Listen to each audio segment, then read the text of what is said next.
عظم البلاء وبرح الخطاء وانكشف الغطاء وانقطع البلاء وضاقت الأرض ومنعت السماء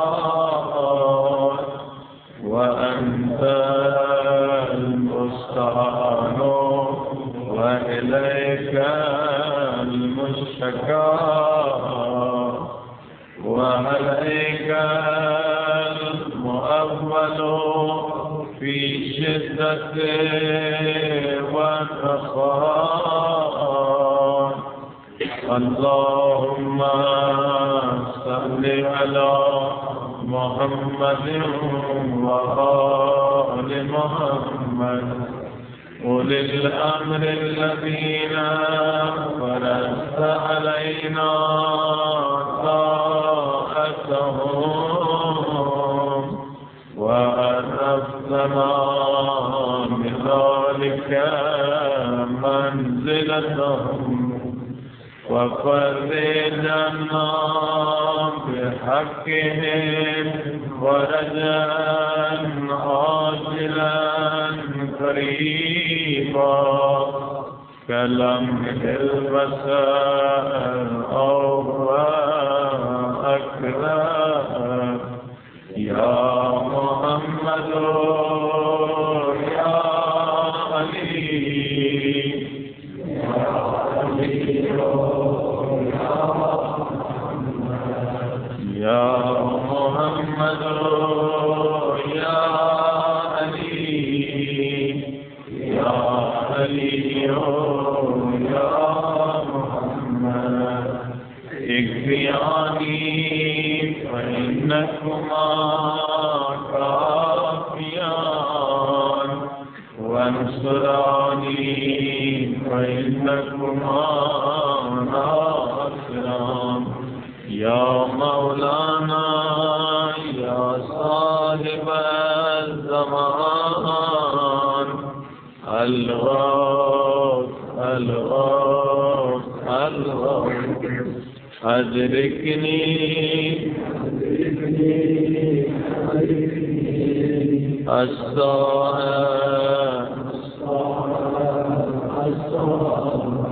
الأجل الأجل الأجل يا أرحم الراحمين بحق محمد وآله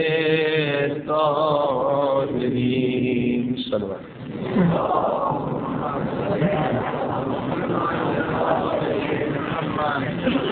أما بعد فقد قال الله تبارك وتعالى في كتابه المجيد بسم الله الرحمن الرحيم إنما يريد الله ليذهب عنكم الرجس أهل البيت ويطهركم تطهيرا.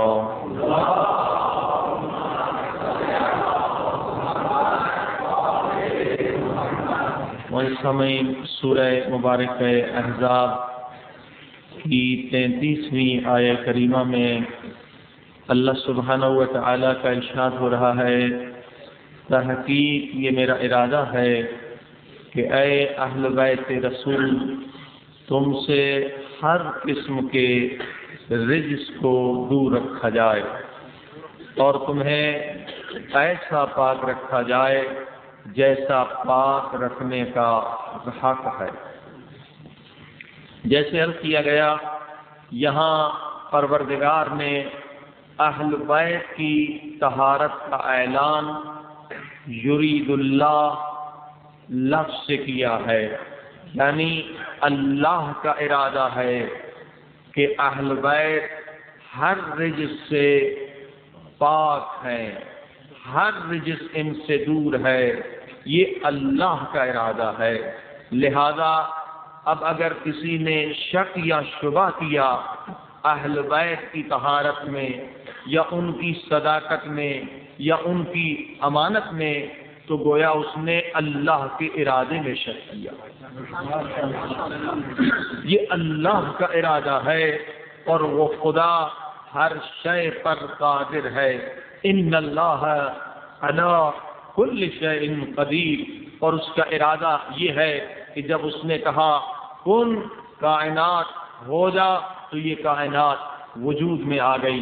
لہذا اس آیت سے صاف ظاہر ہے کہ اہل بیت معصوم ہے، ہر گناہ سے معصوم ہے، ہر خطا سے معصوم ہے، ہر غلطی سے معصوم ہے، کیونکہ ایسے معصومین کا ہونا ضروری ہے تاکہ ان کے ذریعے سے کائنات کو ہدایت ملتی رہے۔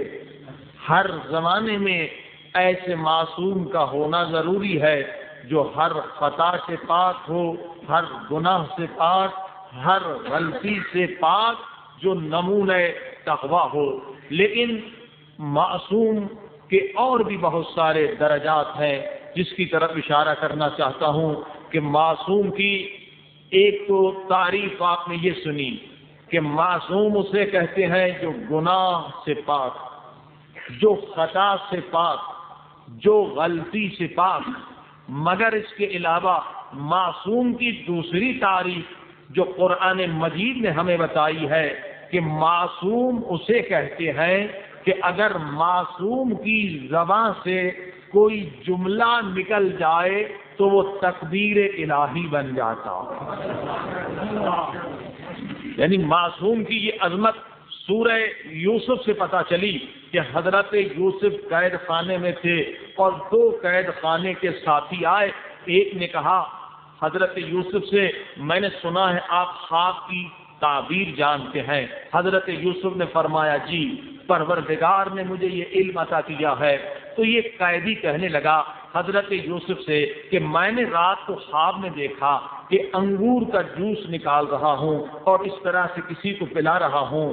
تو حضرت یوسف نے کہا کہ تو آزاد ہو جائے گا اور اسی طرح سے تو انگور کا جوس اپنے بادشاہ کو پلائے گا۔ اب دوسرا قیدی آگے بڑھا، کہا یوسف میں نے بھی یہ خواب دیکھا ہے، اس کی تعبیر کریے۔ کیا خواب دیکھا ہے؟ کہا میں نے یہ خواب دیکھا کہ میرے سر کے اوپر کوئی غذا ہے، کوئی کھانا ہے اور پرندے آ کر اسے کھا رہے ہیں۔ حضرت یوسف نے کہا اس کی تعبیر یہ ہے کہ تجھے سزا ملے گی، تو قتل کیا جائے گا اور پھر تیرے سر پہ اوپر پرندے آئیں گے اور آ کر تیرا گوشت کھائیں گے۔ اب فوراً وہ قیدی کہتا ہے اے یوسف میں نے تو خواب نہیں دیکھا تھا، میں نے ایسے جھوٹ بولا، میں نے تو مذاق کیا تھا، میں نے آپ کا مذاق کیا تھا، میں نے خواب وغیرہ نہیں دیکھا تھا، ایسے ہی میں نے خود سے ایک کہانی بنائی۔ اب سنیے جواب، یہ تفاسیر میں ملتا ہے، تمام تفاسیر میں، کہ حضرت یوسف نے کہا کہ سن تو نے خواب دیکھا تھا یا نہیں دیکھا تھا، مگر اب تو وہی ہوگا جو ہم نے کہہ دیا۔ یہ ہے معصوم۔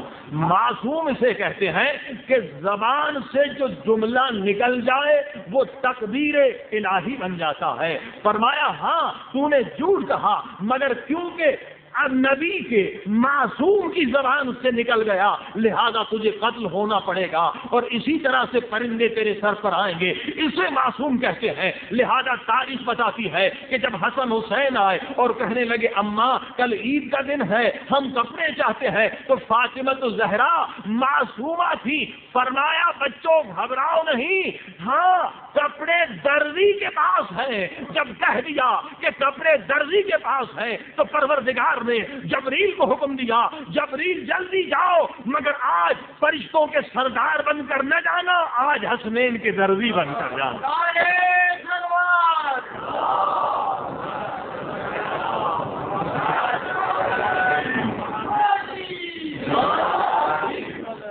یہ ہے معصوم کی عظمت کہ زبان سے جملہ نکل جائے وہ تقدیر الہی بن جائے۔ اور نبی کے مذاق کرنے والے نے اپنا حشر دیکھ لیا کہ اسے قتل کر دیا گیا، اور اسی طرح سے جو جملے حضرت یوسف نے کہے تھے اسی طرح سے اس کے سر کو پرندے نوچنے لگے۔ اور ایسے لوگ بھی تھے جو امام کا مزاح کرنا چاہتے تھے، مولا علی کا مزاح کرنے کے لیے کچھ منافقین نے منصوبہ بنایا. ایک اپنے ساتھی سے کہا کہ تو مر جا، تو مردہ ہو جا، جھوٹ بوجھ میں مر جا، ہم تیرا جنازہ لے کر حضرت علی کے ہاں جائیں گے اور کہیں گے مولا یہ آدمی ہمارا مر گیا ہے، اس کی نماز جنازہ پڑھائیے. اور جب مولا علی نماز جنازہ پڑھائیں گے تو اس کے بعد ہم مولا کا مذاق اڑائیں گے کہ یہ کیسے امام ہیں کہ زندہ کا نماز جنازہ پڑھا رہے ہیں. اس نے کہا ٹھیک ہے. اب یہ جنازہ جھوٹ موٹ کا یہ منافق اس سے کہا لیٹ گیا اور یہ زندہ جنازہ آ رہا ہے. مولا کے پاس آئے، مولا یہ آدمی مر گیا ہے. مولا نے کہا ٹھیک ہے، آپ کی اجازت ہے؟ ولی سے پوچھا، وارث سے پوچھا اجازت ہے کہ علی اس کی نماز پڑھ دے؟ کہا مولا اجازت ہے. پھر کہا سوچ لو سمجھ لو، اجازت ہے کہ میں اس کی نماز پڑھ لوں؟ کہا اجازت ہے. 3 مرتبہ ولی وارث سے پوچھا. اب جیسے مولا نے کہا اللہ اکبر، ادھر سے ملک الموت نے روح کو نکال علی نے تکبیر پڑھ دی. اب یہ آپس میں منافق کہہ رہے ہیں کہ ابھی تک اٹھا کیوں نہیں یہ کم وقت؟ ہم نے تو کہا تھا علی جیسے تکبیر کہے تو اٹھ کے علی کا مذاق کرنا. اب نہیں اٹھا. آخر ایک منافق نے جا کے جھنجھوڑا. مولا نے کہا کتنا بھی جھنجھوڑ دو یہ نہیں اٹھ سکتا جب تک کہ قیامت کا دن نہ ہو.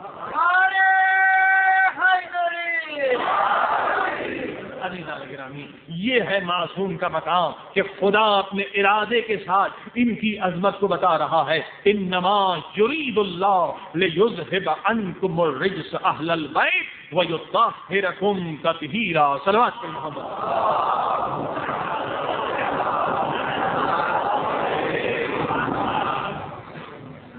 کائنات کو طہارت کا درس سکھانے والے اہل بیت، آج جو کچھ طہارت نظر آ رہی ہے، جس فقہ میں نظر آ رہی ہے، جس اسلامی فرقے میں نظر آ رہی ہے، یہ سب اہل بیت کا صدقہ ہے.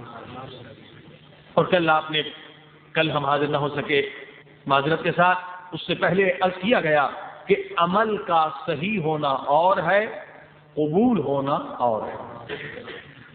صرف ہم اس حد تک محدود نہ رہیں کہ ہماری نمازیں صحیح ہیں، ہمارے روزے صحیح ہیں، ہمارے حج صحیح ہیں، بلکہ ہمیں فکر یہ کرنی چاہیے کہ ہماری نماز صحیح بھی ہو اور قبول بھی ہو، ہماری عزاداری صحیح بھی ہو اور قبول بھی ہو. عزیزان گرامی، اب نماز صحیح کب ہوگی؟ جب شریعت کے مطابق ہے تو نماز آپ کی صحیح ہے. لیکن قبولیت کے لیے آپ نے سنا آپ کی یہ نماز لے کر جائیں گے پہلے آسمان پر، اور پہلے آسمان کے فرشتے اسے چیک کریں گے. اگر نمازی غیبت میں مبتلا ہے، غیبت کی عادت ہے، تو کہیں گے یہ عبادت اس برتن میں پرورش پائی ہے جس میں غیبت کی بدبو ہے، لہذا یہ عبادت قبول نہیں ہے، جا کے اس کے منہ پر مار دو. اب آپ نے دیکھا بھائی غیبت سے بچنے کے لیے ایک جملہ کافی ہے، ایک جملہ کافی ہے. سرکار رسالت امام حضرت محمد مصطفیٰ صلی اللہ علیہ وسلم تاکید فرماتے مسلمانوں غیبت سے بچو، مسلمانوں غیبت سے بچو. اس کے بعد ایک جملہ فرماتے غیبت جہنم کے کتوں کی غذا ہے. بس کافی ہے انسان کے لیے. یہ حضور کے جملے کو اگر سمجھ لے، فرمایا غیبت سے بچو، غیبت سے بچو. غیبت جہنم کے کتوں کی غذا ہے. یعنی غیبت کرنے والا قیامت کے دن انسان کی شکل میں نہیں آئے گا، کتے کی شکل میں آئے گا، اور اسے غذا جو ملے گی خون اور پیپ لایا جائے گا. کہا جائے گا یہ تم نے غیبت کر کے عمل بھیجا ہے، یہی کھانا پڑے گا، کوئی اور غذا تیرے لیے نہیں ہے، اور وہ جہنم میں ہوگا. عزیزان گرامی، واقعی یہ گناہ بے لذت ہے. غیبت وہ گناہ ہے جس میں لذت نہیں. بغیر لذت کے انسان اپنے عمل کو برباد کرتا ہے. بہرحال آپ نے سنا کہ دوسرے آسمان پر اعمال پہنچ جائیں گے. اگر غیبت سے ہم بچ گئے تو پوچھیں گے کہ دنیا کی محبت تو اس کے اندر نہیں ہے. اگر حب دنیا ہے تو بھی عمل قبول نہیں ہے. اور حب دنیا کا پتہ کیسے چلتا ہے؟ ایک یتیم تڑپ رہا ہے، ایک بیوہ بھوک سے مر رہی ہے، امام زمانہ کا حق ہمارے اوپر ہے، ہم ادا نہیں کر رہے. تو عزیزان گرامی، اگر دنیا کی محبت ہوگی تو خود بخود یہ ظلم ہوتا رہے گا. اور یہ خیانت ہوتی رہے گی. فرمایا دنیا کی محبت ہے لہذا عمل قبول نہیں. اور تیسرے آسمان پر عمل پہنچا, اب کیا چیک کریں گے؟ اس عمل کرنے والے کے اندر تکبر تو نہیں؟ اگر تکبر ہے تو بھی عمل قبول نہیں. چوتھے آسمان پر عمل آپ کو پہنچا, پوچھیں گے عجب تو نہیں, یہ اپنی عبادت پر ناز تو نہیں کرتا, فخر تو نہیں کرتا؟ الحمدللہ اس مرحلے سے بھی ہم نکل گئے. اب پانچویں آسمان پر آپ کی عبادت پہنچے گی, فرشتے سونگیں گے, پوچھیں گے, چیک کریں گے, دیکھیں گے ہاں عبادت صحیح ہے, مگر عبادت کرنے والا حسد کے مرض میں مبتلا. اس حسد سے بھی کچھ نہیں ملتا, گناہ کی لذت, بلکہ حسد کی وجہ سے انسان جس قدر پریشان ہوتا ہے شاید کسی اور وجہ سے پریشان نہ, خواہ کی پریشانی پیدا کرتا. حسد ایک آگ ہے, دنیا میں لوگ جلتے ہیں, اسی آگ میں جلتے رہتے ہیں. اگر حسد نکل جائے مومنین و مومنات کے دلوں سے, واقعاً یہ دنیا بہشت کا ایک نمونہ بن جاتا. یہ حسد ہے جس کی وجہ سے گھروں میں جھگڑے ہیں, یہ حسد ہے جس کی وجہ سے خاندانوں میں جھگڑے ہیں. بھئی یہ حسد آخر کس چیز پر ہے؟ فانی چیز پر, فانی زندگی پر, فانی دنیاوی مقامات پر لوگ ایک دوسرے سے حسد کرتے ہیں. اگر حسد کے مرض میں انسان مبتلا ہے واقعاً اس کا عمل قبول نہیں ہے. اب اس سے آخری منزل کی طرف عمل جائے گا. اب حسد سے بھی اگر نجات مل گئی, صلوات پڑھی محمد والے.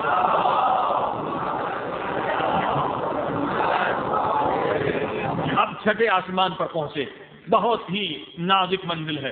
چھٹے آسمان بس قبول ہونے پر 2 درجے باقی ہیں. اب آگے فرشتے دیکھیں گے, ہاں نماز صحیح ہے, عبادت صحیح ہے, حج صحیح ہے, مگر عبادت کرنے والا بد اخلاق ہے. اللہ اکبر. رسول خدا فرماتے لوگوں بد اخلاقی سے بچو, مجھے اللہ نے نبی بنا کر اس لیے بھیجا ہے تاکہ میں تمہیں با اخلاق بناؤں. اور حدیث ہے کہ جو بد اخلاق ہے اس کی دنیا بھی برباد ہے, آخرت بھی برباد. انسان بد اخلاق کے دوست کم پائے جاتے ہیں. انسان بد اخلاق اگر دنیا میں ہے تو یقیناً اگر وہ مر بھی جائے تو کم لوگ ہوتے ہیں جو اس کے لیے دعا کریں. بد اخلاقی کا نقصان دنیا میں بھی ہے اور بد اخلاقی کا نقصان آخرت میں بھی ہے. خوش اخلاقی کا فائدہ دنیا میں بھی ہے اور آخرت میں بھی ہے. انسان یہ 60-70 سال کی زندگی ہے, اس میں بد اخلاقی سے اگر پیش آتا ہے تو اپنا نقصان کرتا ہے, اپنی عاقبت کو برباد کرتا ہے. ابھی جانے گرامی واقعاً بد اخلاقی سے کوشش کریں, اگر بد اخلاقی کی عادت ہے اس کو فوراً ختم کریں, کیونکہ فوراً مرنے کے بعد بد اخلاق انسان کو فوراً عذاب ملتا ہے. فوراً یہ فشار قبر کا عذاب, اگر عورت بد اخلاق ہے میاں سے, فشار قبر سے نہیں بچ سکتی. اگر مرد بد اخلاق ہے بیوی سے, محلے والوں سے, دوستوں سے, رشتہ داروں سے, فشار قبر کے عذاب سے نہیں بچ سکتا. اب دیکھیے ہمارے اس نازک بدن میں کس قدر طاقت ہے کہ فشار قبر کو ہم برداشت کر سکیں. یہ بد اخلاقی کی پہلی سزا ہے, آگے نہ جانے کیا دردناک سزائیں ہیں. یعنی بد اخلاق انسان کو بد اخلاقی کی سزا قبر میں سب سے پہلے ملتی ہے اور سزائیں بعد میں. جیسے مردے کو آپ نے قبر میں رکھا, اگر بد اخلاق ہے فوراً بد اخلاقی کی سزا. اور وہ مشہور روایت آپ نے سنی ہے کہ ایک مسلمان تھا, رسول خدا نے خود دفن کیا, مگر رسول خدا غم کے آثار رسول خدا کے چہرے پر آ گئے اور فرمانے لگے اس وقت یہ قبر اس کو فشار دے رہی ہے. کہا قبلہ ہم نے اس کا کوئی گناہ نہیں دیکھا تھا. کہا جی گناہ کوئی اور نہ تھا مگر یہ گھر میں بد اخلاق, بچوں سے بد اخلاق نہ بنیے, بیوی سے بد اخلاق نہ بنیے. یہ بد اخلاقی کی صفت اگر انسان فوراً اسے ختم نہ کرے یہ بڑی مشکل سے نکلتی ہے. جوانی میں آسانی سے نکل لے گی, بچپنے میں آسانی سے نکلے گی, لیکن اگر یہ درخت منحوس مضبوط ہو جائے پھر اس کو جڑوں سے نکالنا بہت مشکل ہوتا ہے. لہذا عزیزان گرامی واقعی اس زبان کا خیال کریے. یہ زبان ہے جو بد اخلاقی کی طرف انسان کو مائل کرتی ہے. بد اخلاقی کے لیے ایک حدیث کافی ہے. بد اخلاقی سے بچنے کے لیے واقعی ایک نورانی حدیث سرکار حضرت محمد مصطفیٰ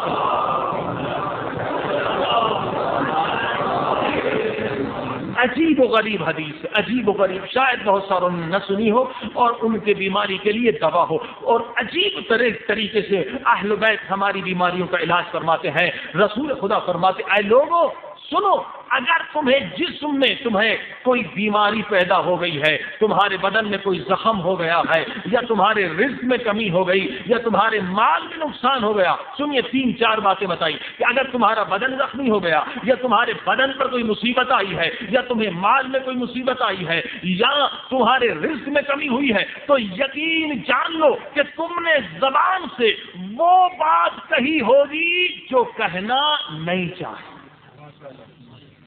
اندازہ لگائیے کہ زبان سے تم نے یقیناً وہ بات کہی ہوگی جو کہنا تمہارے شان کے خلاف تھا، یقیناً اس زبان سے تم نے بد اخلاقی کی ہوگی۔ اب آپ نے دیکھا بد اخلاقی کی سزا دنیا میں بھی فوراً ملتی ہے کہ بد اخلاقی اگر تم نے کی، بزرگوں سے کی، دوستوں سے کی، بچوں سے کی، بھائیوں سے کی، تو فوراً دنیا میں بھی سزا ملے گی۔ کیا؟ بدن میں کوئی مصیبت آئے گی، کوئی بیماری نکل پڑے گی، رزق میں کمی ہو جائے گی، یا مال میں نقصان ہو جائے گا، بیپار میں نقصان ہو جائے گا۔ یعنی دونوں طرف سے حدیث آپ نے سنی کہ بد اخلاقی کی سزا دنیا میں بھی فوراً، اور جیسے مرنے کے بعد قبر میں بندہ اترا فوراً جو پہلی سزا ملتی ہے وہ بد اخلاقی کی ملتی ہے۔ صلوات کری محمد والا۔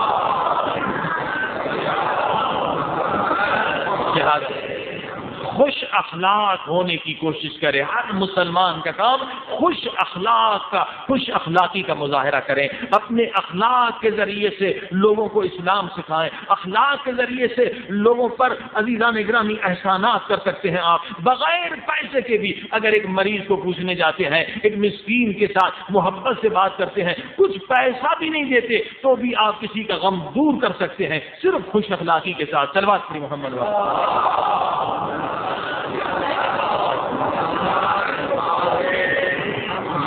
اب آپ دیکھ رہے ہیں کہ یہ چیزیں ہیں جن سے اعمال قبول ہوتی، خوش اخلاقی۔ نمازی ہے مگر مسلحی پر بد اخلاقی کا مظاہرہ کر رہا ہے، نماز اس کی صحیح ہے مگر قبول نہیں۔ عزادار ہے مگر ماتم کرتے ہوئے ہی بد اخلاقی کا مظاہرہ کر رہا ہے، بھئی عزاداری اس کی صحیح ہے مگر قبول نہیں ہے۔ روزے دار ہے مگر وہی بد اخلاقی کر رہا ہے، حاجی ہے ہزاروں لاکھوں روپے خرچ کر رہا ہے مگر بد اخلاقی کا مظاہرہ کر رہا ہے، حج اس کا صحیح ہے مگر قبول نہیں ہے۔ لہذا اگر اعمال قبول کرنے ہیں تو بد اخلاقی کو ختم کرنا پڑے گا۔ اب آخری منزل 7ویں آسمان پر عبادت پہنچ گئی، اگر یہاں سے ہم گزر گئے تو ہماری عبادت قبول ہے۔ اب فرشتے آئیں گے، اس عبادت کو چیک کریں گے، کہیں گے عبادت کو دیکھنا ہے۔ کیا دیکھیں گے؟ بھئی ریاکاری تو نہیں ہے، شو بازی کے لیے تو عبادت نہیں کی تھی، دکھاوے کے لیے تو عمل نہیں تھا، اگر ریاکاری بھی نہیں ہے ٹھیک ہے۔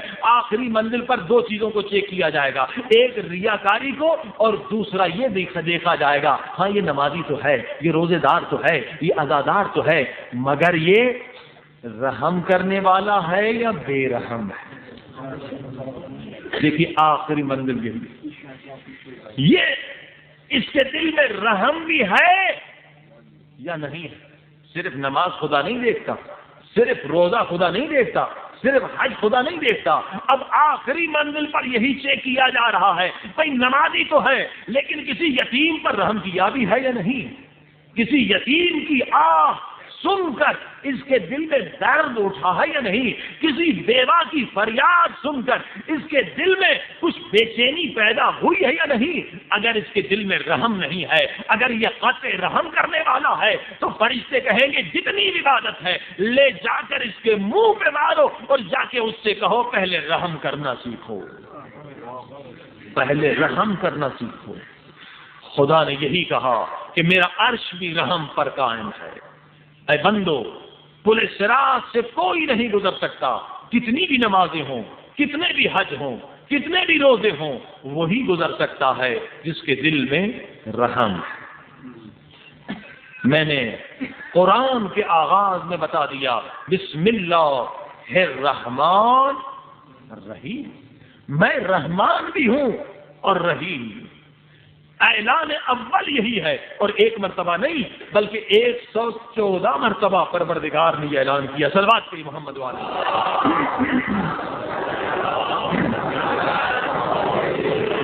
لہذا عظیم ترین عبادت رحم کرنا ہے۔ میں نے عرض کیا تھا آج اسلام اس ملک میں کیوں نافذ نہیں ہے، آج اسلامی نظام اس ملک میں کیوں نافذ نہیں ہے۔ ہم نے سب سے جو بڑی خطا کی ہے وہ خطا ہماری یہ ہے کہ ہم نے دین کو الگ کر دیا، دنیا کو الگ کر دیا۔ ہم نے دین سمجھا صرف نماز کو پڑھنا، اور دنیا ہم نے بالکل الگ کر دی۔ عزیزان گرامی، قرآن میں کہیں بھی دین اور دنیا الگ نہیں، بلکہ عجیب خوبصورت پیغام یہ ہے کہ جتنی مرتبہ قرآن میں لفظ دنیا آیا ہے اتنی ہی مرتبہ قرآن میں لفظ آخرت آیا ہے، برابر۔ دنیا جتنی مرتبہ قرآن میں آیا اتنی مرتبہ آخرت آیا، کہا ربنا آتنا فی الدنیا حسنہ وفی الآخرۃ حسنہ۔ اور ہم نے دین کیا سمجھا؟ ہم نے دین صرف نماز کو سمجھا، صرف روزے کو سمجھا، صرف حج کو سمجھا، یعنی یہ عبادتیں جن کا تعلق فقط پروردگار کے ساتھ ہے، ہم نے سمجھا بس یہی جو ہے، یعنی ظاہر ہے کہ نماز پہ تو پیسہ خرچ نہیں ہوتا، روزے میں تو اور پیسے کی بچت ہو جاتی ہے، اب پیسہ خرچ ہوا زیادہ سے زیادہ حج میں، تو حج میں ہماری تفریح بھی ہو جاتی ہے، شاپنگ بھی ہو جاتی ہے۔ صلوات پر محمد وعلیہ وسلم۔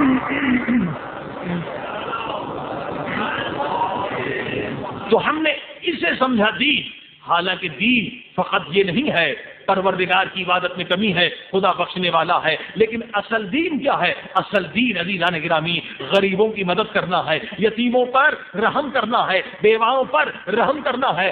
اگر ہمارے محلے میں کچھ یتیم ہے، کچھ بیوائیں ہیں، اور ہم صاحب ثروت ہیں، صاحب طاقت ہیں، صاحب دولت ہیں، یاد رکھیے ہم اگر پوری رات بھی نماز تہجد پڑھتے رہیں لیکن ان غریبوں پر رحم نہ کریں، ان کی مدد نہ کریں، تو یقیناً یہ نماز تہجد کا پڑھنا، یہ شب بیداری کا کرنا، یہ اعمال ہمارے قبول نہیں ہو سکتے جب تک کہ ہم غریبوں پر رحم نہ کریں۔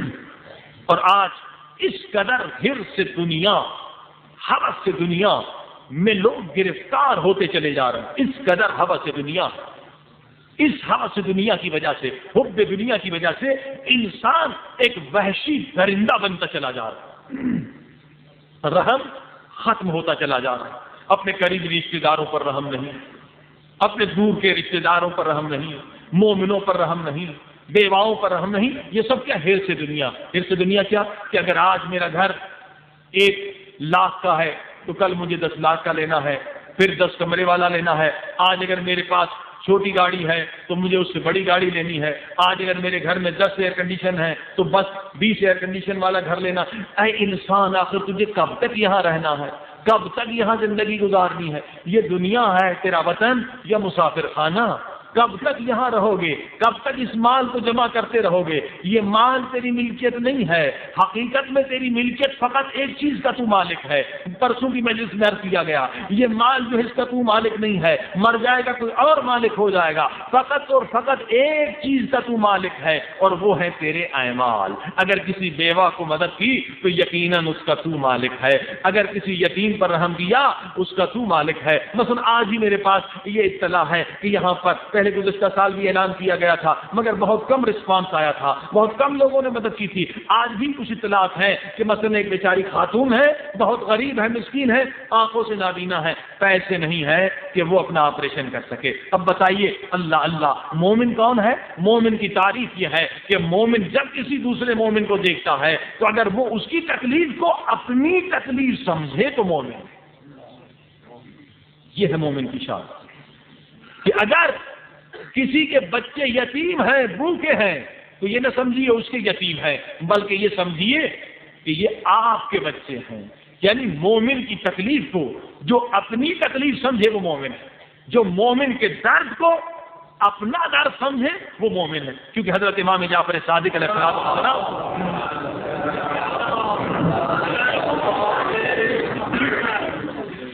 علیہ السلام کے پاس ایک شخص آیا ہے گاؤں سے، پوچھا سب مومنین ہے؟ وہ الحمدللہ مولانا سب مومنین۔ کہ کیسا ان کا دین کیسا ہے، ان کا ایمان کیسا ہے؟ کہ مولا بہت اچھے دیندار ہیں، بہت اچھے ایمان والے ہیں، نماز کسی کی قضا نہیں، روزہ کسی کا قضا نہیں، حج کسی کا قضا نہیں، بہت دیندار ہیں۔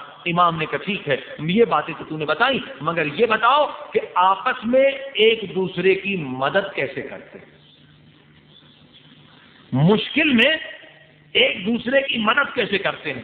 برے وقت میں ایک دوسرے پر کیسے احسانات کرتے ہیں؟ تو اس نے سر جھکا کر کہا مولا اس میں بہت ضعیف ہے۔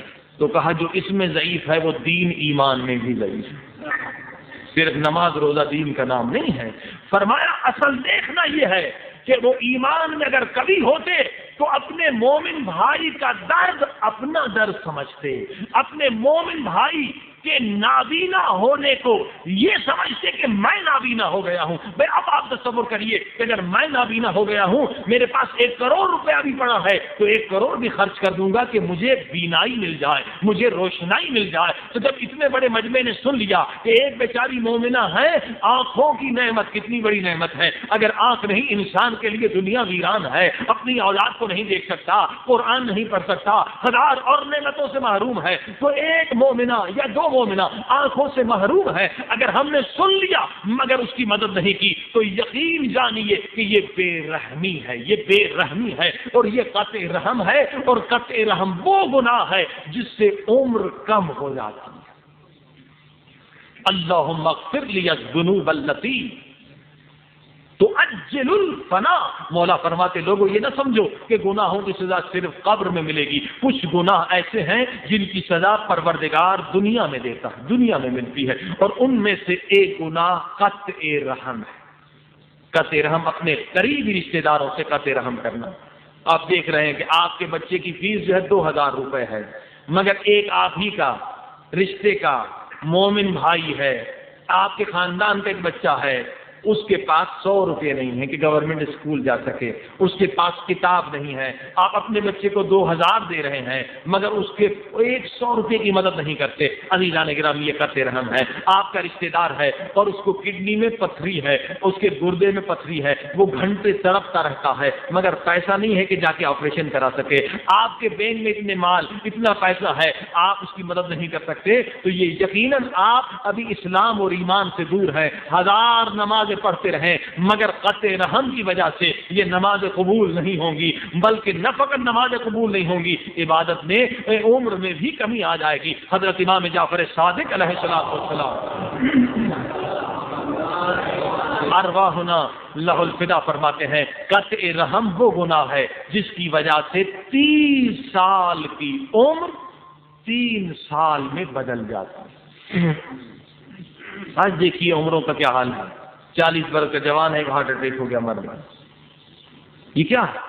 پہلے آرام سے بندہ 80-90 سال تک زندگی گزارتا تھا، کہ پہلے جو زمانہ تھا اس میں اتنی ہوس نہیں تھی، اتنا حرص نہیں تھا، اتنی حب دنیا نہیں تھی، لہذا رحم تھا، اپنے رشتہ داروں پر، غریبوں پر، فقراء پر رحم کرتے تھے۔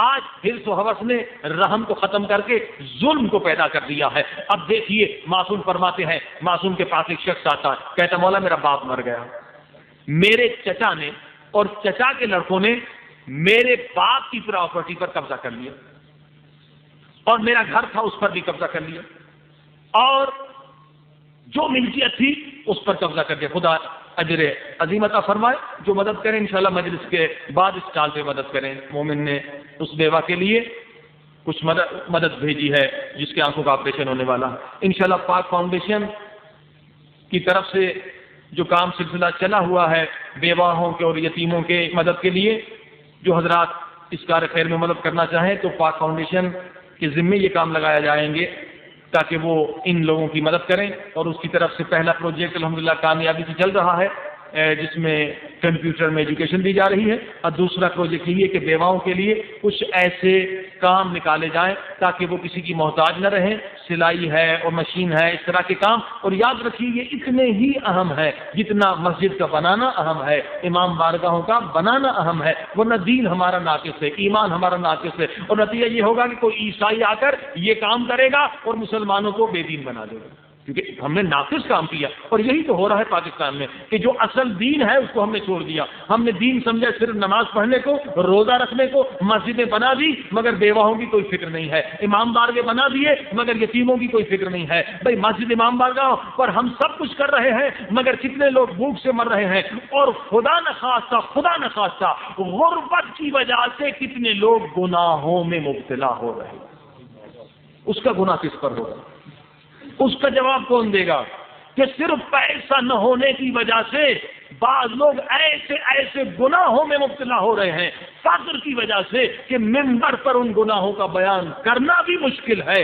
عزیزان گرامی، لہذا یہ دین نہیں ہے صرف مسجد بنا دینا، صرف امام بارگاہ کھڑے کرنا، بلکہ یہ دین جیسے امام نے کہا یہ دین ایمان ناقص ہے جب تک کہ مومن کی مدد نہ کرے، جب مومن مشکل میں مشکل کے کام نہ آئے، جب بیوہ یتیم کی مدد نہ ہو، غریب کی مدد نہ ہو، فقیر کی مدد نہ ہو۔ کیا رسول خدا نے نہیں فرمایا کہ فقیروں کی فوراً مدد کیا کرو، ورنہ یہی فقر انہیں کفر کی طرف لے جائے گا، فقر کفر کی طرف لے جائے گا۔ بس عزیزان گرامی، یہی نتیجہ ہوا کہ جب ہم نے یہ شعبہ چھوڑ دیا تو دوسرے مذاہب والے آگے بڑھے، عیسائیوں نے یہ کام شروع کیا، اب دیکھیں کتنے مسلمان عیسائی ہو گئے، اور بے دین ادارے آ گئے اور انہوں نے یہی کام کیا، اور ظاہر ہے کہ انہوں نے لوگوں کو گمراہ کرنا شروع کر دیا۔ اب مجرم کون، قصور کون؟ ہم دیندار لوگوں کا قصور ہے کہ ہم نے دین کو پیش یہ کیا کہ دین یعنی نماز، دین یعنی روزہ، صلوات پر محمد علیہ وسلم۔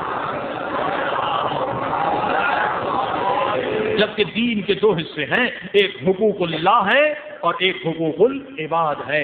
حقوق اللہ نماز روزہ حج خدا بخش دیتا ہے اگر اس میں کمی بھی ہو جائے، مگر حقوق العباد کبھی بخشے نہیں جائیں گے بخشے، اور صاف روایتوں میں موجود ہے، حدیثوں میں موجود ہے۔ بہرحال موضوع کی طرف بڑھنا چاہتا ہوں۔ کہنے لگا مولا میرے چچا اور چچا کے لڑکوں نے میری ساری پراپرٹی پہ قبضہ کر دی اور مجھے ایک چھوٹا سا کمرہ دیا، میں آیا ہوں اجازت لینے، اگر آپ اجازت دیں میں کورٹ میں جاؤں اور ان کے خلاف کیس داخل کروں، مجھے میرا حق مل جائے گا۔ دیکھیے اہل بیت کا پیغام، اسلام کا پیغام کہ کس قدر خاندان والے رشتہ داروں کا خیال رکھنا۔ امام نے کہا صبر کر، فیصلہ خدا پہ چھوڑ دے، انہوں نے تجھ سے قطع رحم کیا ہے، تو قطع رحم نہ کر، خدا فیصلہ کرے گا۔ ظالم کے پاس فیصلہ نہ لے جا، ظالم کورٹ میں نہ جا۔ اس نے کہا مولا جیسے آپ نے کہا ویسے کروں گا۔ چلا گیا، 1 سال گزرا، امام اسی کے شہر میں گئے، ملاقات ہوئی، امام نے کہا تیرا فیصلہ ہو گیا؟ کہا الحمدللہ۔ کہا کہاں گئے وہ تیرے چچا؟ کہاں گئے چچا کے لڑکے؟ کہا مولا ایک ایسی بیماری آئی اس شہر میں کہ چچا بھی مر گیا اور اس کے سارے بیٹے مر گئے۔ امام نے کہا تو بھی اسی گھر میں رہتا تھا، تو کیوں نہیں مرا؟ فرمائے بیماری بہانہ تھی، در حقیقت ان کی عمر اتنی کم نہیں تھی کیونکہ انہوں نے تم سے قطع رحم کیا، لہذا پروردگار نے ان کی عمر کو کم کر دیا۔ عزیزان گرامی قطع رحم نہ کریے، رشتہ دار اگر آپ کے برے بھی ہوں، برا بھلا بھی کہیں، گالیاں بھی دیں، تو بھی ان سے قطع رحم نہ کریں، کسی نہ کسی طریقے سے ان کی ہدایت کے لیے کوشش کریں، کسی نہ کسی طریقے سے ان پر احسانات کریے، کیونکہ یہ سیرت اہل بیت ہے۔ حضرت امام جعفر صادق علیہ السلام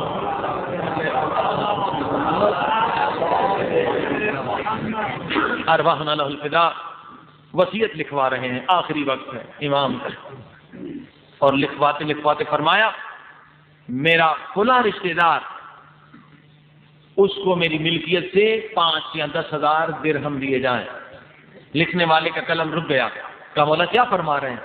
یہ تو وہی آپ کا رشتہ دار ہے جس نے بادشاہ کے کہنے پر آپ پر قاتلانہ حملہ کیا، آپ کو قتل کرنے کے لیے آیا تھا، تو خدا نے آپ کو بچا لیا۔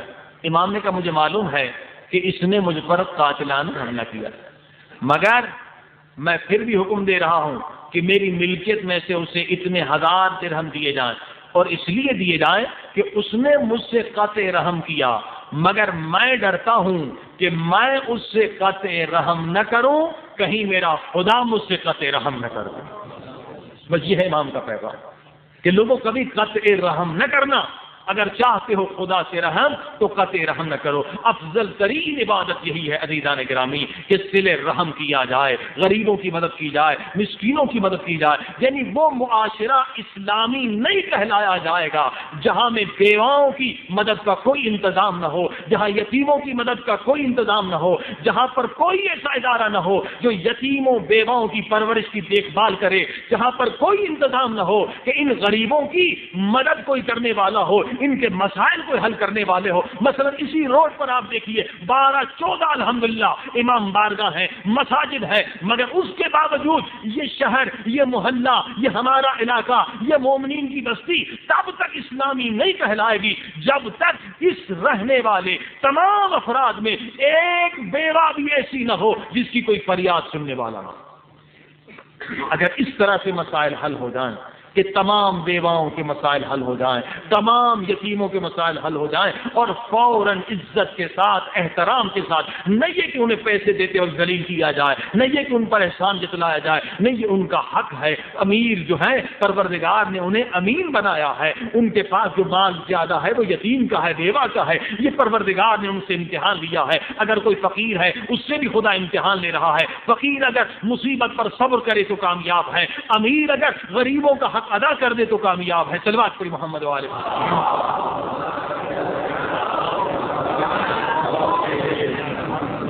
اور آج ایک اور بھی خبر ہے کہ گنداخا میں مسجد کے ساتھ ایک پلاٹ بہت ضروری ہے. شاید نماز جمعہ میں بھی مولانا غلام مہدی صاحب نے اعلان کیا تھا کہ اس میں بھی کچھ رقم کی کمی ہے. جو حضرات اس میں بھی کار خیر میں مدد کرنا چاہیں تو یقیناً آگے بڑھ چڑھ کر اور اس میں مدد کریں. مولانا غلام مہدی صاحب کے ساتھ کانٹیکٹ کر کے آپ اس پروجیکٹ میں بھی مدد کر سکتے ہیں. عزیزان گرامی، یہ زندگی واقعاً مختصر ترین زندگی ہے.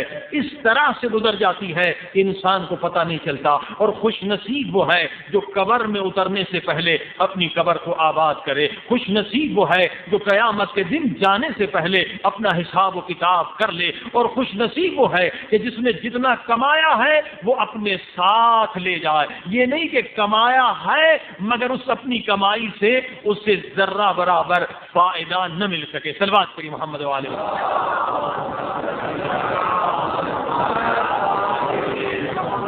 لہذا یہ دنیا کی محبت جس کے لیے رسول خدا صلی اللہ علیہ وآلہ وسلم نے بارہا فرمایا حب الدنیا رأس کل خطیہ.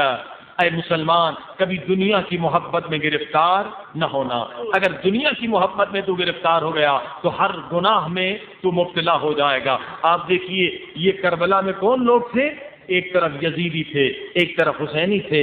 یزیدی کون ہے؟ یزیدی کسے کہتے ہیں؟ بھئی یزید تو شخص کا نام ہے. اگر اس کی صفت کو دیکھیں، یزید کے لشکر میں وہی لوگ تھے جو پیسے کے پجاری تھے، جو دولت کے پجاری تھے، جو دولت سے محبت رکھتے تھے. اور یاد رکھیے دنیا کی محبت کا بت جو ہے سب سے خطرناک ترین بت ہے. اگر دنیا کی محبت انسان کے دل میں ہے، کتنا بڑا عابد بن جائے، کتنا بڑا عالم بن جائے، کتنا بڑا زاہد بن جائے، مگر بہت خطرات ہیں. کہہ سکتے ہیں کہ 99% 99% خطرہ ہے اس کے لیے کہ اس کی موت کفر پر، ایمان پر نہ.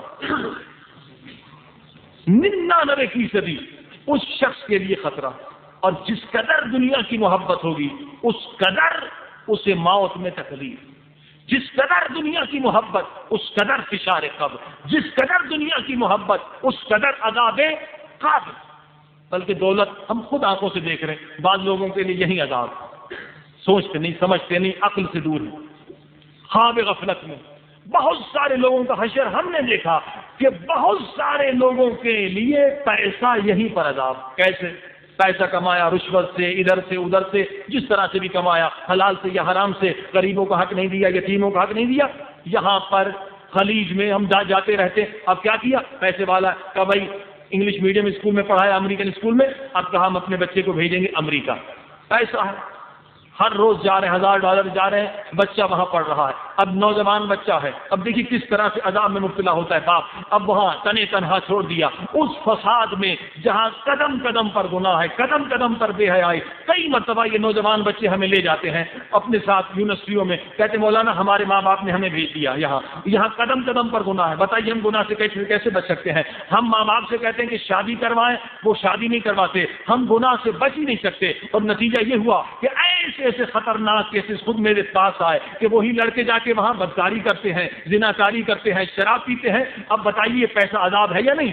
یہ دولت مند ہی لوگوں کے پیسے بیٹھے جو ہے امریکہ جاتے ہیں، غریب کا تو کوئی نہیں جاتا. انگلینڈ میں پیسے والے ہی جاتے ہیں اور وہاں جا کے جہنم خریدتے ہیں. اب ظاہر ہے کہ حدیث میں ہے کہ تمہارا بچہ بالغ ہو گیا، اب اگر تم نے نکاح نہیں کرایا، تم نے صحیح تربیت نہیں دی، تو جو گناہ وہ کرے گا اس کا عذاب اسے بھی ملے گا اور ماں باپ کو بھی ملے گا. اب پیسے کی وجہ سے انہوں نے امریکہ بھیج دیا، یورپ میں بھیج دیا، وہ وہاں گناہ کر رہے ہیں، ان کو بھی عذاب مل رہا ہے، ان کو بھی عذاب مل رہا ہے. یہ ہے پیسہ، دنیا ہی میں عذاب. اور ایسے بہت سارے کیس ہو گئے کہ نوجوانوں نے بتایا، لوگوں نے کہا کہ مولانا ہم سے خطائیں ہو گئی، ہم نے یہاں شادیاں کر لی ہیں، اب ماں باپ کو نہیں بتایا، اب اس سے اولاد ہو گئی ہے. ایک پرابلم یہاں تک کہ ہم نے بدکاری کی، ہمیں ایڈ کی بیماری ہو گئی ہے، اب ہم اگر وہاں بتاتے ہیں کہ ہمیں ایڈ کی بیماری ہے تو ہمارے لیے مصیبت، اگر نہیں بتاتے تو جس سے ہم نکاح کرتے ہیں اسے بھی ایڈ کی بیماری لگ جائے گی. یہ ہے دنیا ہی میں عذاب. پیسہ، ہزاروں لوگ ایسے ہیں، ہزاروں، یہ جو پیسے کے پجاری غریب کا حق کھا گئے، یتیم کا حق کھا گئے،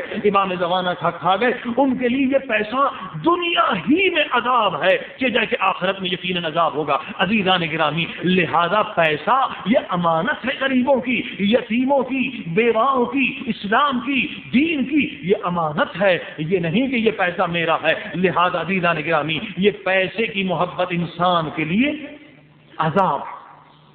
قاضی شریف وہ قاضی تھا کہ مولا علی کے زمانے میں قاضی، مولا علی کا عاشق، لیکن دنیا کی محبت میں گرفتار. بہت بڑا گھر لیا، مولا علی کے پاس آیا سند لکھوانے. مولا نے سند میں ہی اسے ہدایت دی کہ قاضی نے ایک گھر لیا ہے جس کی ایک سرحد موت ہے، دوسری سرحد قبر ہے، تیسری سرحد برزخ ہے، چوتھی سرحد قیامت. کیا گھر لیا تم نے؟ کب تک تجھے رہنا؟ بال سفید ہو گئے، بوڑھا ہو گیا، اب کمر تک قبر میں ہے، گردن تک قبر میں. قبر کی فکر کر. یہاں اتنا بڑا گھر لیا مگر نہیں سمجھا. اب وہی قاضی شریف ہے. یزید نے کاتب بھیجا کہ لکھ کر دو حسین واجب القتل. یہ نہیں کہ دشمن امام حسین تھا، کہتے اس کے سامنے کوئی چیز پڑی ہوئی تھی جس میں پہلے زمانے میں سیاہی رکھتے تھے، پتھر تھا، جو بھی تھا، اٹھا کے زور سے سر پہ مارا. کہا ظالموں مجھ سے کہہ رہے ہیں کہ میں لکھ کر دوں زہرا کا لال واجب القتل. لیکن حسین ابھی قتل نہیں ہوئے، صرف بات سنی، اس زور سے مارا کہ خون نکل گیا. یعنی اس سے پہلے ماتم کیا حسین کی شہادت. تو عاشق تھا، کوئی اور تو سر پہ نہیں مارتا. تب میں لکھ کر دوں کہ حسین واجب القتل ہے، میں نہیں لکھ کر دوں گا. اب لوگوں نے کہا یزید سے گھبرانے کی بات نہیں، یہ عاشق حسین تو ہے مگر حسین سے زیادہ دولت کا عاشق. اسی لیے خدا کہتا خمس دو، زکات دو، غریبوں کی مدد کرو، ورنہ یہی پیسہ تمہارے لیے عذاب بن جائے گا. یہی پیسے کی وجہ سے کافر ہو کے مرو گے، قاضی شریف کی طرح مرو گے، شمر کی طرح مرو گے. لہذا دو تاکہ یہ دنیا کی محبت کم ہو. مولا علی فرماتے دیکھو کھلانے میں بھی، کھانے میں بھی لذت ہے اور کھلانے میں بھی لذت ہے. کھانے میں اگر لذت ہے تو کھلانے میں بھی لذت ہے. فرمایا کھانے کی لذت جو ہے وہ بدن کے لیے ہے اور مختصر ہے، مگر کھلانے میں جو لذت ہے وہ روح کے لیے ہے اور ابدی لذت ہے. کھلا کر دیکھو کسی، اس میں بھی لذت ہے. کسی یتیم کی مدد کر کے دیکھو، اس میں بھی لذت ہے. تمہارے پیسے سے کوئی پڑھ رہا ہے، اس میں بھی لذت ہے. تمہارے پیسے سے کسی کا گھر چل رہا ہے، اس میں بھی لذت ہے. لہذا عزیزان گرامی، اب یزید نے پھر پیسے بھیجے.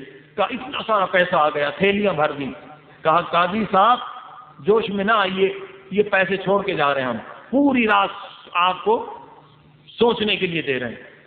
اگر آپ نے لکھ کر دے دیا پیسہ آپ کا، فتویٰ ہمارا. اب شیطان آیا کیونکہ دل میں نجاست تھی. کہا اے قاضی اگر تو نہیں لکھ کر دے گا تو کیا ہوا؟ یہاں ہزاروں قاضی ہیں جو لکھ کر دیں گے حسین قتل ہو جائے گا، نقصان تجھے ہوگا، تو اپنا نقصان کرے گا. یزید نے تو حسین کو قتل کرنا ہے، تو لکھے یا نہ لکھے، لہذا نقصان نہ کر، فتویٰ لکھ. اس ملعون نے بالاخر لکھ دیا. یہ ملعون کیوں بنا؟ پیسے کی محبت کی وجہ کہ حسین واجب القتل ہے. دنیا بھی گئی، آخرت بھی گئی۔ لہذا عزیزان گرامی، یہ عزاداری اصل درس یہ ہے، کیونکہ ایک طرف دنیا کے پجاری ہے اور ایک طرف خدا کے بندے ہیں۔ جو دنیا کا پجاری ہے وہ ابھی خدا کا بندہ نہیں بنا۔ سب سے بڑا بت جو ہے یہ دنیا کی محبت ہے، یہ پیسہ ہے۔ حالانکہ اگر عقل سے انسان سوچے تو یہ کچھ بھی نہیں ہے۔ آج اگر مجھے موت آ جائے، آپ ارب پتی ہو، کروڑ پتی ہو، لاکھ پتی ہو، یہ پیسہ آپ کے لیے خاک ہے، یہ آپ کی اصلاً ملکیت ہی نہیں ہے، حقیقی آپ اس کے مالک ہی نہیں ہیں۔ صرف اور صرف آپ جو مالک ہیں وہ اپنی عبادات کے مالک ہیں، اپنی بندگی کے مالک ہیں، نیک اعمال کے مالک ہیں۔ صلوات پڑھی محمد والے۔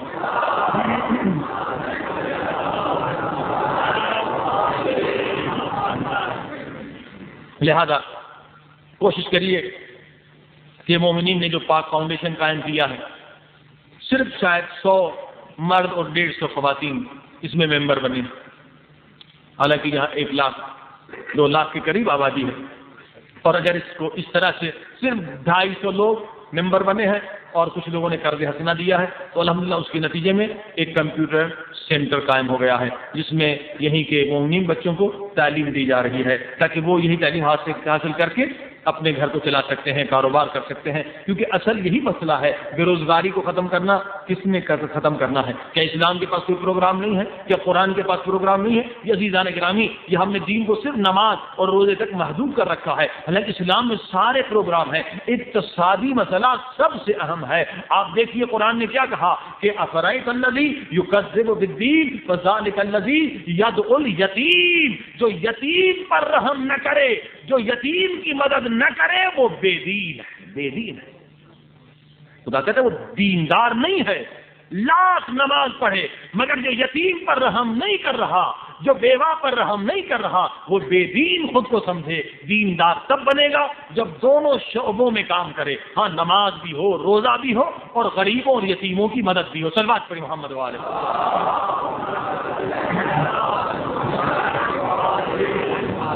آئیے دعا کریں کہ خدا ہمیں خدمت مخلوق خدا کرنے کی توفیق عطا فرمائے۔ اللہم صل علی محمد وآل محمد، اللہم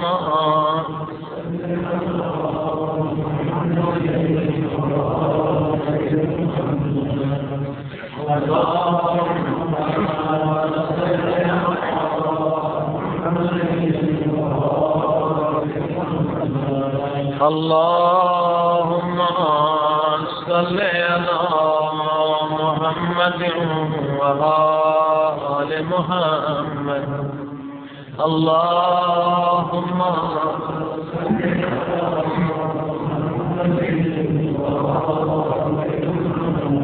یا اللہ یا اللہ یا اللہ یا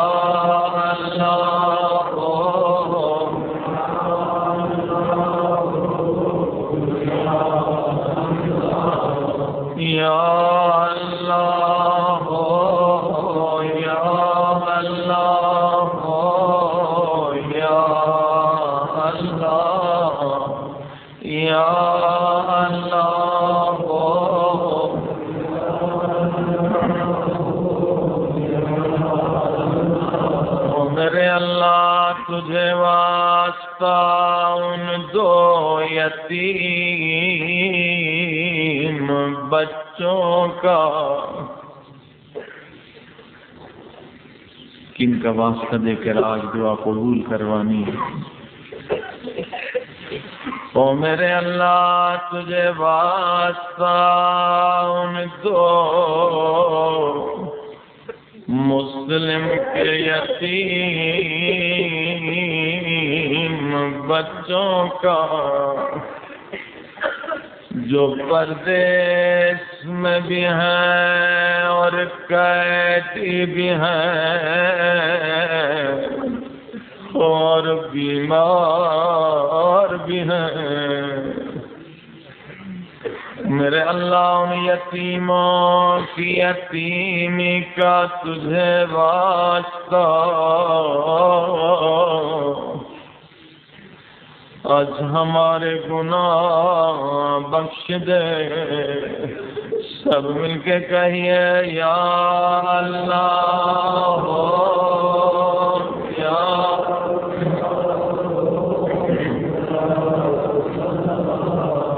یا اللہ یا اللہ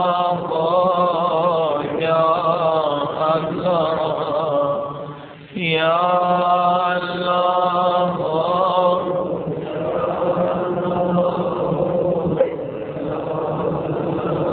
یا مجیب دعوت المضطرین. اے مضطرب پریشان کی دعا قبول کرنے والے میرے اللہ. اے عزیزو سنیں گے مضطرب پریشان کون تھا؟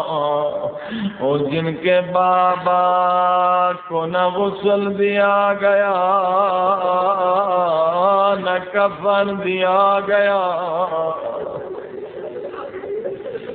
جن کے بابا کی لاش کوفے کی گلیوں میں پھرائی گئی. ان بچوں سے بڑھ کر بلا پریشان کون ہوگا؟ اے خدا تجھے مسلم کے یتیم بچوں کی پریشانیوں کا واسطہ، اگر اس مجلس میں کوئی پریشان حال ہے اس کی پریشانی دور کر دے. سب مل کے کہیے یا غفار یا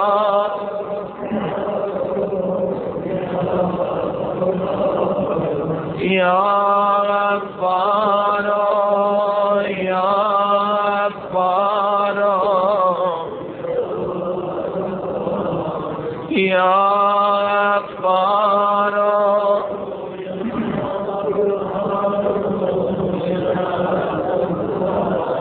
اے خدا تو نے خود فرمایا ہے، تو نے خود حکم دیا ہے فقیر جب بھی تمہارے دروازے پہ آئے اس کا احترام کرو. اے خدا آج ہم تیرے دروازے پہ فقیر بن کے آئے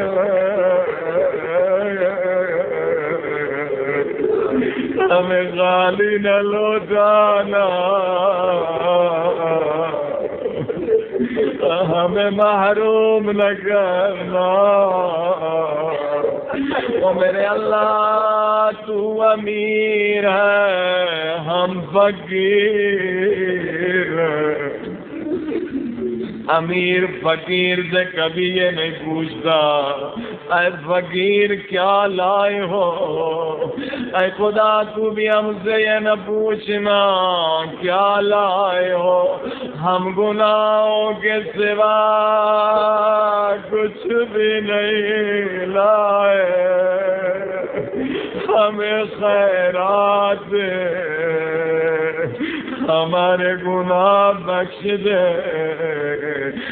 مل کے کہیے یا غفار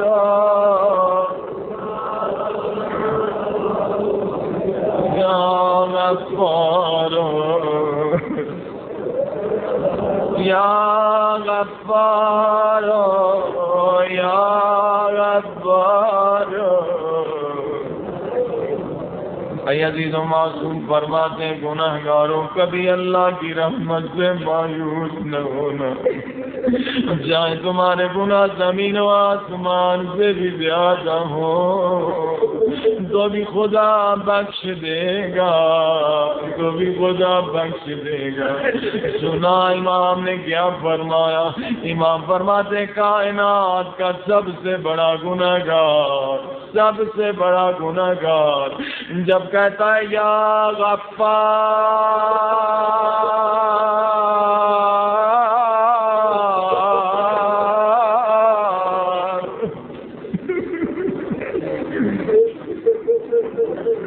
اگر اس کے گناہ بہت زیادہ ہیں خدا فرماتا ہے فرشتوں اسے جواب نہ دینا، یہ بڑا گستاخ ہے، اس نے میری دربار میں بڑے گناہ کیے، اس نے میری دربار میں بڑی بے حیائیاں کی ہے۔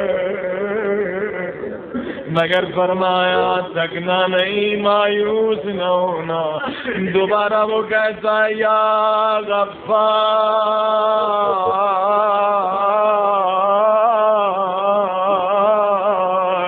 اگر اب بھی اس کے گناہ بہت زیادہ ہیں تو خدا فرماتا ہے اسے جواب نہ دو، مگر یہی گناہگار جب تیسری مرتبہ کہتا ہے یا غفار تو خدا فرشتوں سے کہتا ہے اے فرشتوں اگر میں جواب نہیں دوں گا پھر اسے کون جواب دے گا؟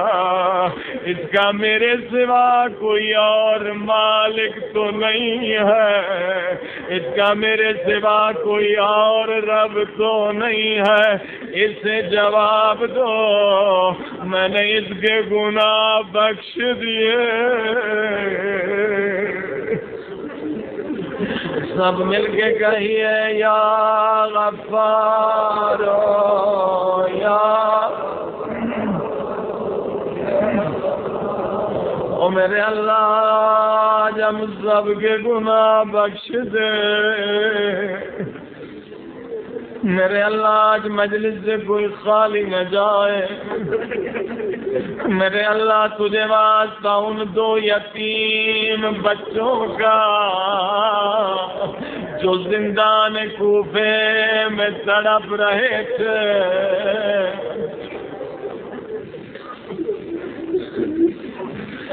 دروگا زندان خواب میں کیا دیکھتا ہے؟ کوئی کالے برقعے میں بی ہے، کریں دروگے زندان تیرے بچے تو گھر میں آرام سے ہیں، مگر میرے دو بچے یتیم بھی ہیں، پیاسے بھی ہیں، بیمار بھی ہیں، میں نے تیرا کیا بگاڑا تھا؟ میں نبی کی بیٹی فاطمہ الزہرا ہوں۔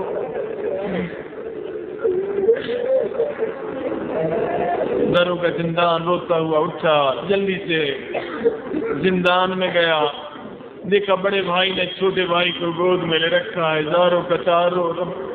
دروگا نے کہا شہزادے کیا تیرا بھائی مر گیا؟ کہا نہیں ابھی زندہ۔ کہا میں کیا مدد کر سکتا؟ چھوٹے بھائی نے رو کر کہا اگر ہم یتیموں کی مدد کرنا چاہتے ہو، میرا بھائی بڑے دنوں سے اماں سے بچھڑا ہے، اب بھی اماں اماں اماں کہہ کے بے ہوش ہو گیا، اگر زحمت نہ ہو اپنی بیوی کو زندان میں لے آ، تیری بیوی ایک مرتبہ ہائے بیٹا کہہ کے سینے سے لگا لے، شاید میرے بھائی کی زندگی بچ جائے۔ یہ روتا ہوا زندان سے گھر میں گیا، بیوی سے کہا اٹھو اٹھو برقع اٹھاؤ زندان چلو۔ بیوی کہنے لگی میں شریف عورت ہوں، مجھے آدھی رات کو زندان میں نہ لے جا۔ اس نے رو کر کہا کائنات کی شریف بی بی زہرا اجڑ گئی، او زہرا اجڑ گئی، نبی کی بیٹی زندان پہ سر رکھ کے زاروں قطار رو رہی ہے۔ یہ مومنہ تھی، روتی ہوئی زندان میں آئی، بچے کو گود میں لیا، سینے سے لگایا، نفسیاتی مسئلہ تھا، بچے نے سمجھا اماں کی گود میں ہوں، بچے نے سمجھا مدینے میں آ گیا، دونوں بائیں مومنہ کی گردن میں ڈال دی، رو کے کہنے لگا اماں بابا مارے گئے، اماں ہم یتیم ہو گئے، اما بابا مارے گئے، اما ہم یتیم ہو گئے، اما بابا کی لاش گلیوں میں پھرائے گئے، اما بابا کی لاش بھی بڑی بے حرمتی کی گئی۔ او میرے اللہ ان یتیموں کا واسطہ، اے خدا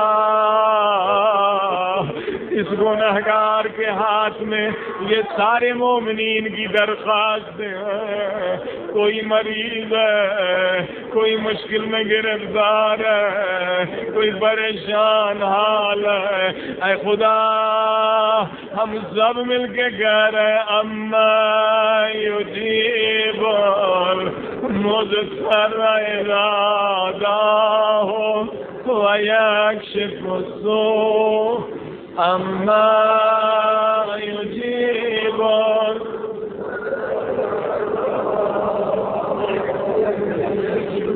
اما یجیب المضطر اذا دعاہ ویکشف السوء، اما